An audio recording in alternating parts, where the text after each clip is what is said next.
The sea is screaming. Wood splinters. Ropes snap.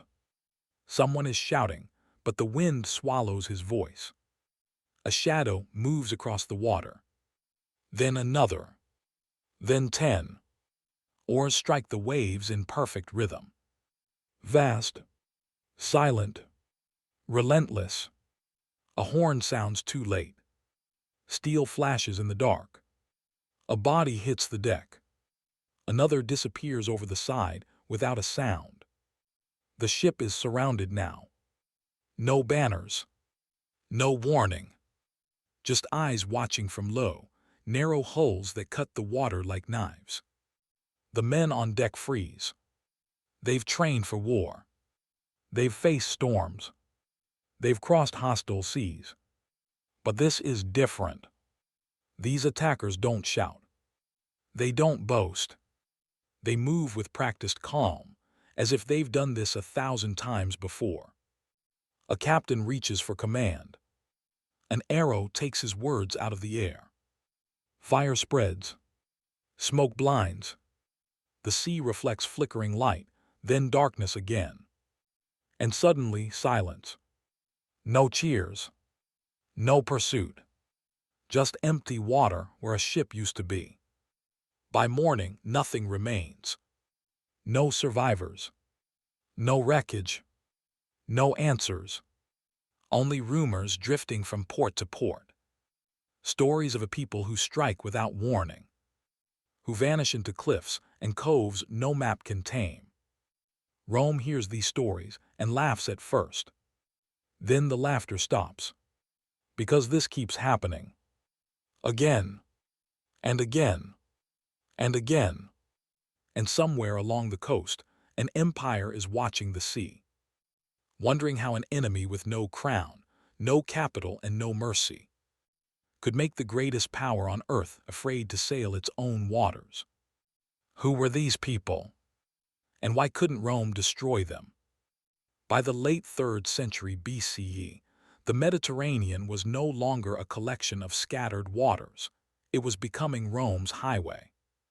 Trade moved along it. Armies crossed it. Power depended on controlling it. But one stretch of coastline refused to obey. Across the eastern Adriatic, jagged mountains plunged straight into the sea. The shoreline fractured into countless islands, hidden coves, and narrow channels. Winds shifted without warning. Currents twisted unpredictably. Large fleets struggled here. Smaller vessels thrived. This was not an empty land. For centuries, tribal communities had lived along this coast, seafarers by necessity, fighters by tradition. Their world was shaped by rock, water, and isolation. Authority was local. Loyalty was personal. Survival depended on speed and knowledge of the terrain. To Rome, this region was a problem. Not yet a war, but no longer a nuisance. Merchant ships began vanishing. Allies complained. Tribute stopped arriving. At first, Roman officials blamed bandits, then smugglers, then storms. But the pattern was impossible to ignore. Ships were taken intact. Crews disappeared. Cargo was sold openly in nearby ports. Someone was organizing this. Across the Adriatic, another power watched closely. Macedon, weakened but still dangerous. Greek city-states balanced between fear and profit. Some quietly benefited from the chaos. Others paid protection to avoid it. The sea had become contested ground. In Rome, the Senate debated. Some argued this was beneath them, an irritation, not an enemy. Rome fought armies, not shadows. Legions conquered land, not waves. But Rome's economy depended on maritime security. Grain, silver, slaves, timber, all moved by ship. If the sea could not be controlled, Rome itself was vulnerable. And there was something else. These attacks were disciplined, coordinated, strategic. They targeted specific routes. They avoided heavily defended convoys. They retreated the moment conditions turned unfavorable. This was not chaos. It was experience. The Romans began to hear a name, spoken cautiously, often in whispers. A people known for their ships, their speed, their refusal to submit. They did not build cities like Rome.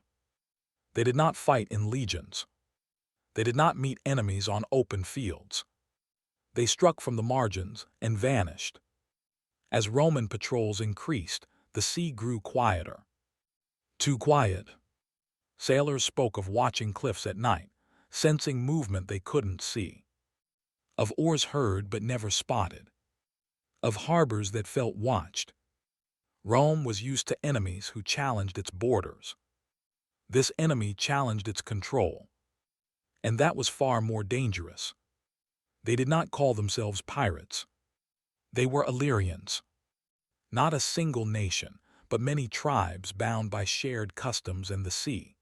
From childhood, Illyrian boys learned to swim before they learned to write, if they learned at all. Boats were not tools, they were extensions of the body.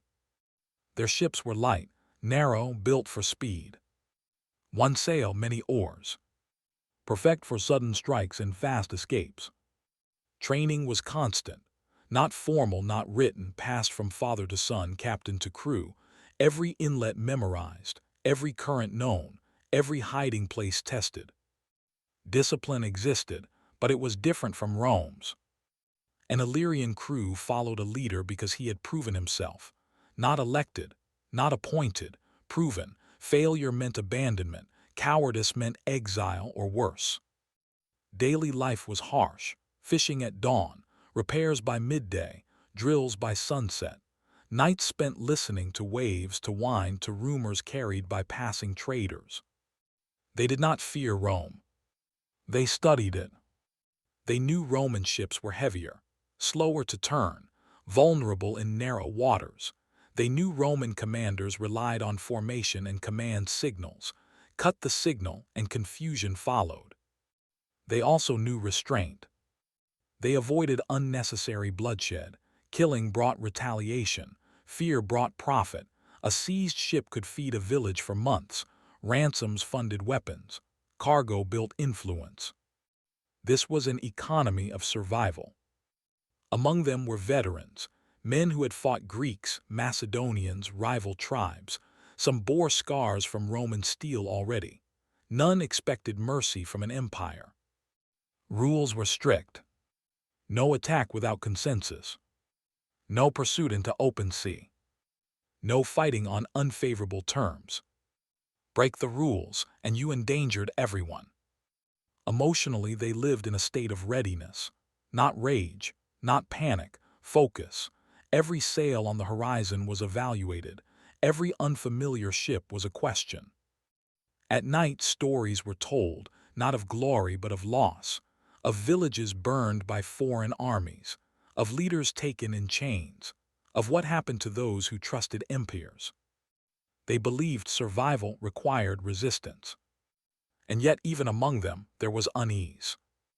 Roman ships were appearing more often, larger, more organized.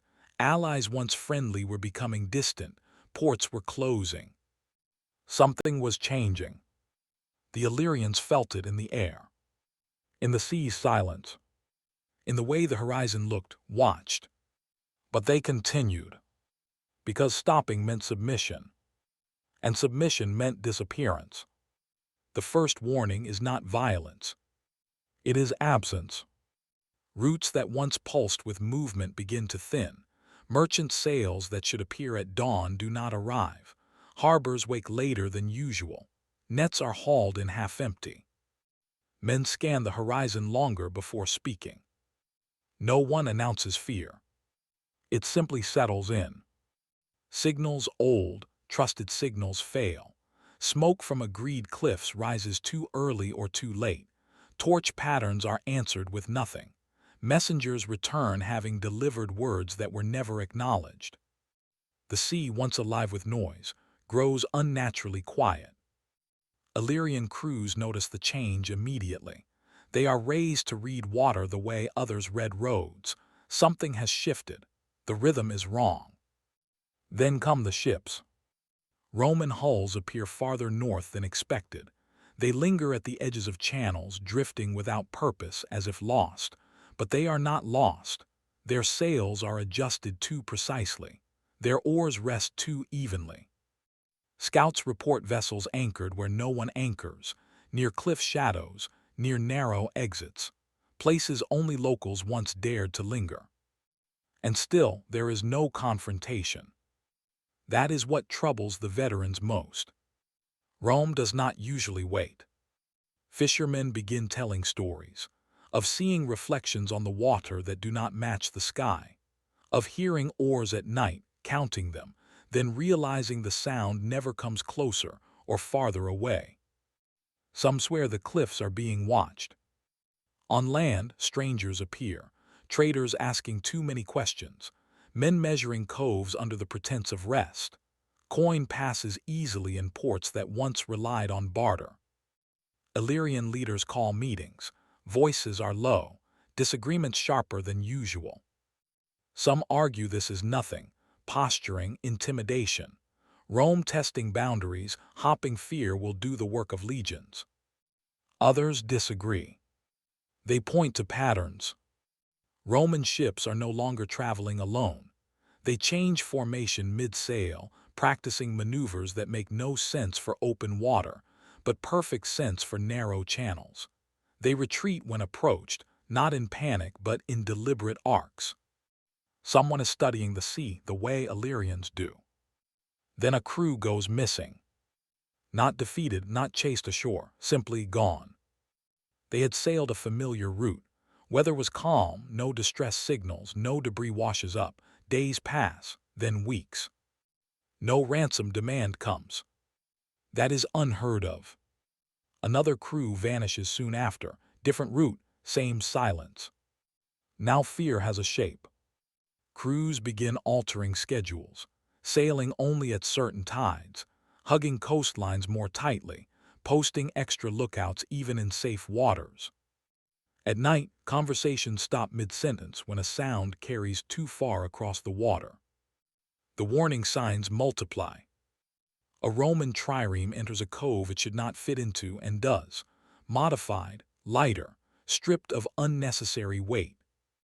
A messenger from an allied port brings word that Rome is asking detailed questions, not about tribes, not about leaders, about currents, about winds, about hiding places. Illyrian elders argue over whether to strike first. Tradition favors patience. Survival depends on not revealing strength too early. But patience feels dangerous now. One evening, fires appear along distant cliffs, not the chaotic glow of villages, but evenly spaced points of light, too deliberate, too controlled. Some say they are Roman signals. Others insist they are warnings from neighboring tribes. No one sleeps well that night. The sea remains calm, deceptively calm. By morning, scouts report Roman vessels repositioning, not retreating, not advancing. Encircling. Still no attack. This is not how pirates behave. This is not how Rome usually behaves. It feels like the moment before a storm, when the air presses heavy against the skin and even the birds go quiet. The Illyrians sharpen blades, repair hulls, check ropes twice. They do not speak of defeat. They speak of readiness. Yet beneath the discipline, a thought spreads unspoken. What if the sea they mastered is no longer theirs alone?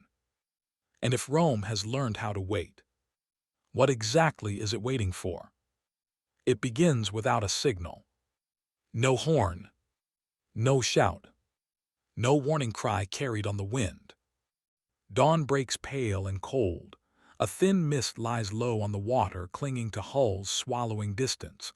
Sound behaves strangely here, voices stretch, then vanish. Oars dip in silence. The Illyrian flotilla moves as it always has. 3 light vessels forward, 2 trailing, spacing measured, escape routes already chosen in the mind. The sea appears empty. Then a shape materializes where open water should be. A dark hull. Then another. Then many. They do not rush. They slide forward, controlled, deliberate.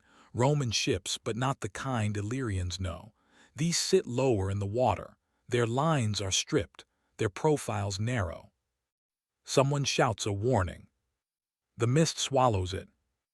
Oars reverse, crews pivot. The formation bends, searching for the familiar channel that should open behind them. It isn't there.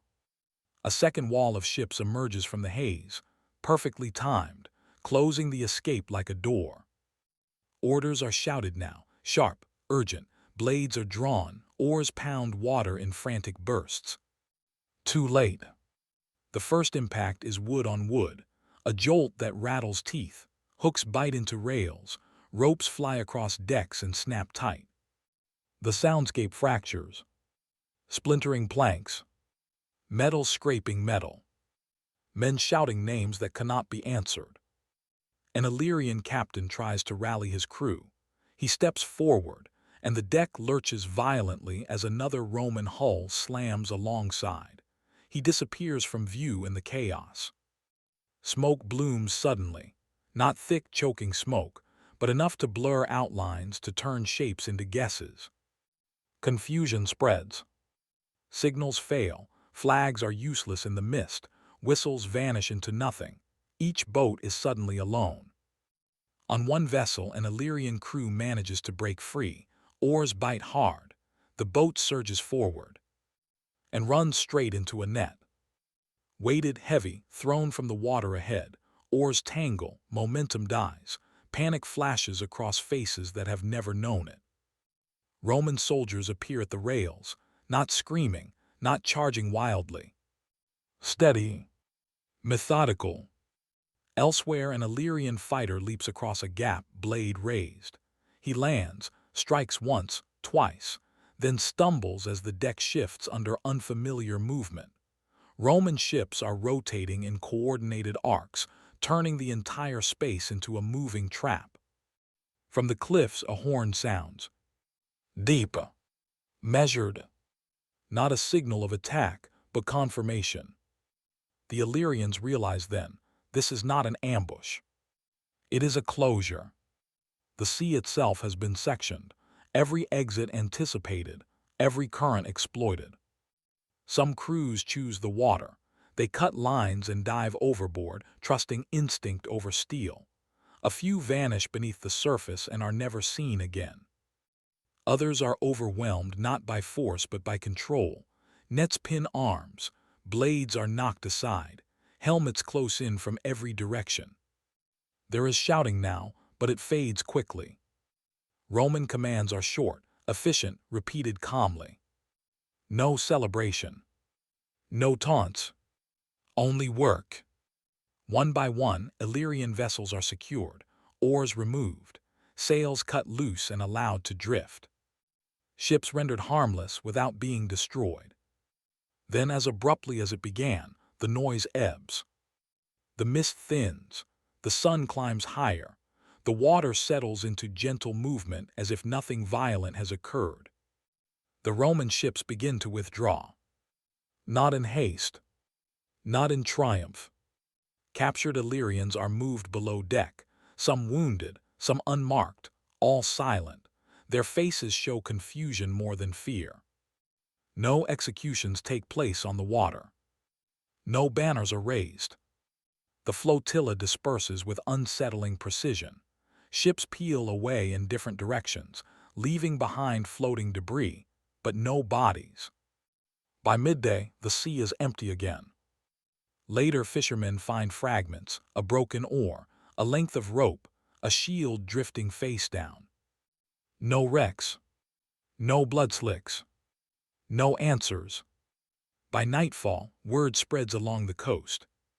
A clash has happened. Something decisive. But no one can say exactly what. There are no survivors to tell the full story. No Roman proclamation to explain it. Only the sudden disappearance of experienced crews who had survived everything the sea could throw at them. And the unnerving realization settles in. The Illyrians were not defeated in open battle. They were removed. quietly, efficiently, almost cleanly, as if someone wanted the sea to forget it ever happened. And in the silence that follows, one question begins to echo along the coast, whispered in harbors, muttered in the dark. If Rome could do this once, how many times had it already practiced? The reaction does not come with trumpets. There is no announcement, no declaration of victory, no list of enemies defeated. Instead, there is movement. Roman ships return to the area within days, not as a fleet but in fragments. Small patrols, survey vessels, couriers moving between ports with sealed orders. The sea becomes busy again but strangely quiet at the same time. Officially, nothing has happened. Unofficially, everything has. Illyrian leaders send scouts to the waters where the flotilla vanished. They search familiar coves first, then expand outward.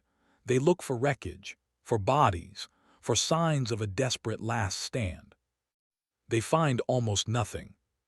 A snapped oar lodged between rocks. A torn sailcloth caught on a reef. Marks on a shoreline where boats were pulled up briefly, then gone. The absence is disturbing. Roman investigators arrive soon after. They do not announce themselves as such. They pose as supply officers, trade inspectors, diplomatic envoys. They ask careful questions. How many ships usually pass this route? Which currents shift at dawn? Where do fishermen shelter in sudden storms? They write everything down. Witnesses are questioned separately. Answers are compared. Inconsistencies are noted. Men who speak too freely are invited to repeat their stories privately. Some do not repeat them at all. Allied ports submit reports to Rome. The reports do not match. Numbers vary. Dates blur. Locations shift by miles. Some accounts mention a skirmish. Others deny any conflict. A few describe Roman ships escorting unknown prisoners, but list no names. Those reports are quietly amended. Illyrian messengers demand explanations. Rome responds with polite confusion, claims of piracy, claims of misunderstandings at sea, assurances that trade will be protected. No mention is made of captured crews. Behind closed doors, Roman officers compare notes. They reconstruct the incident using fragments, sightings, debris, intercepted rumors. The operation is labeled a success, but the details are deliberately vague. Success at what exactly is never written. Interrogations are rumored. Captured Illyrians are said to be questioned about routes, leaders, alliances. Some are reportedly transferred inland. Others vanish from all records. No executions are recorded. No trials are documented. No ransoms demanded. This troubles even Rome's allies. Macedonian envoys ask questions. Greek city-states grow cautious. Silence breeds suspicion. Ports once open to Roman ships begin tracking arrivals more carefully. Meanwhile, Illyrian society fractures under uncertainty. Families wait for men who never return. Crews argue over what happened. Some insist it was a trap long planned. Others believe someone betrayed routes and signals. Accusations spread. Trust erodes. Without proof of death, mourning cannot begin. Without survivors, retaliation has no target. The sea itself feels compromised, no longer neutral, no longer safe. Rome reinforces patrols, but in unexpected ways, not massive fleets. Instead, smaller, faster vessels begin appearing across the Adriatic. Crews train in unfamiliar formations. Maneuvers once used by Illyrians now appear in Roman drills. Yet official records remain strangely thin. When later historians search Senate archives, they find references to security actions and maritime stabilization. No battle names, no casualty lists, no commanders credited. An entire operation reduced to a paragraph, or omitted entirely. Rumors persist that some documents were sealed, others destroyed, a few possibly never written at all. The effect is immediate and lasting. Illyrian raids decline sharply, not because the coast has been conquered, but because no one understands the rules anymore. Was this a one-time strike? A warning? The beginning of something larger? Rome offers no answers. The sea, once loud with movement, becomes cautious. Ships travel in silence. Routes change. Captains trust maps less than instincts. And in the shadows of ports and cliffs, a quiet realization spreads among those who know the water best. Whatever happened out there was not meant to be remembered. It was meant to work. And as long as no one can fully explain it, its power remains, unquestioned, unchallenged, and deeply unsettling. Because an enemy you can fight is dangerous, but an enemy who leaves no clear trace at all is something far worse. With no official account, explanation fills the void. Stories begin circulating along the Adriatic coast almost immediately. Sailors trade them in whispers. Traders repeat them cautiously. Even Roman officers, speaking off record, hint at possibilities they never commit to writing. None of the theories agree. All of them contradict something. That is what makes them endure. According to the first theory, Rome did not intend to destroy the Illyrians, only to remove their ability to resist. Supporters of this idea point to the nature of the incident. No ships were sunk deliberately, no bodies displayed. Instead, experienced crews and leaders vanished in a single operation. The argument is simple. Eliminate the decision makers, and the network collapses on its own. Captured leaders, this theory claims, were separated, interrogated, and either imprisoned far from the coast or executed discreetly. With command fractured and trust eroded, Illyrian coordination would fail without Rome ever needing a full war. But the contradiction is glaring. If leadership was removed, why did Illyrian resistance never fully disappear? Why did raids continue, less frequent but still effective, for years afterward? A decapitation should have ended the threat.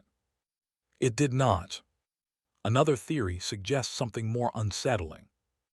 Rome did not destroy Illyrian expertise. It took it. Supporters point to changes in Roman naval doctrine that follow the incident. Ships grow lighter, maneuvers become faster, coastal operations become more precise. The claim is that captured Illyrians were offered survival in exchange for service, forced advisors, reluctant pilots, men who knew the currents better than any Roman ever could. This would explain the secrecy. It would explain the lack of executions. It would explain Rome's sudden mastery of once hostile waters. But there is a problem. Roman culture prized honor and public victory. Enslaving enemy experts was common, but hiding it was not. If Rome had successfully turned its enemies into assets, why leave no record of the achievement? Why erase the proof? A third theory reverses the narrative.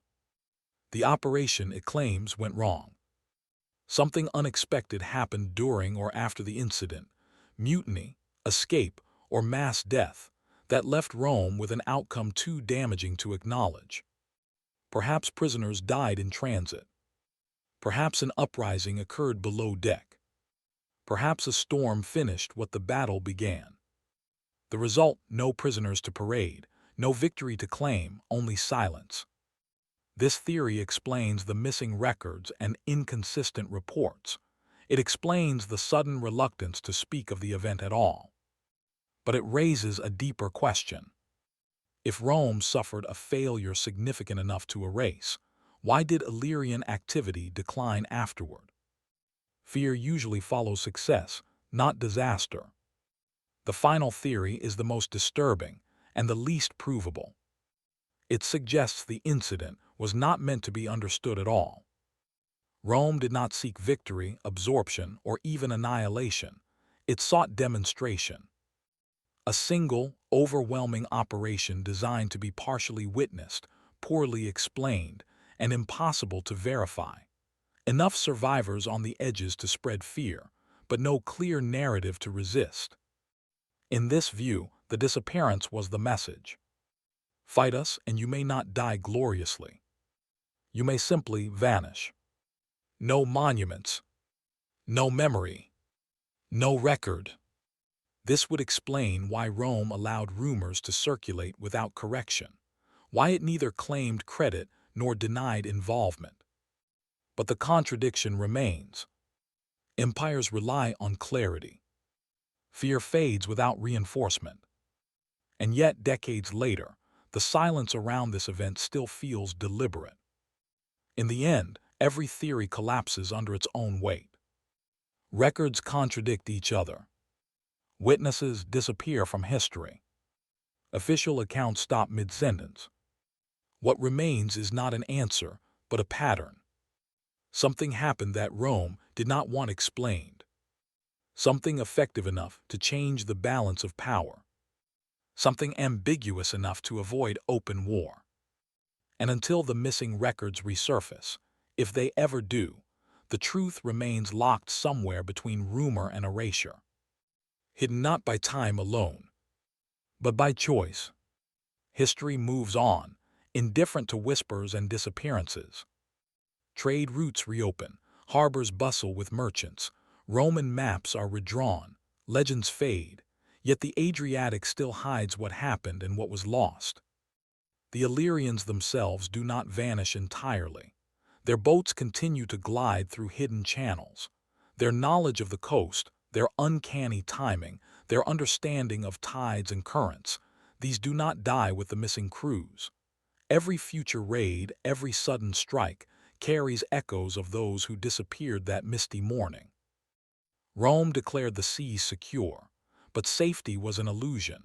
Discipline can be taught, ships can be built, and patrols can be increased, but the memory of the operation, the methodical removal of enemies without open battle, leaves a lingering fear. It is the kind of fear that cannot be mapped, cannot be measured, cannot be printed in the Senate's records. Some truths are buried not because they are unknown, but because revealing them would alter perception. Rome, after all, preferred to be seen as the master of the sea, not the keeper of silent horrors. And so, the incident is reduced to fragments, rumors, and selective whispers, intentionally incomplete, deliberately confusing. The question that remains is simple and terrifying. Did Rome truly defeat the Illyrians that day? Or did it only manage to erase the story of a confrontation it could not fully control? Perhaps we will never know. Perhaps the truth still drifts beneath the waters, waiting, hidden in channels, caves, and misty coves where only the brave or the foolish dare to look. History may record victories, empires, and battles, but some events are remembered only in absence. And this is one of them. Speech balloons, share your theories in the comments. What really happened to the Illyrians that Rome could never fully explain?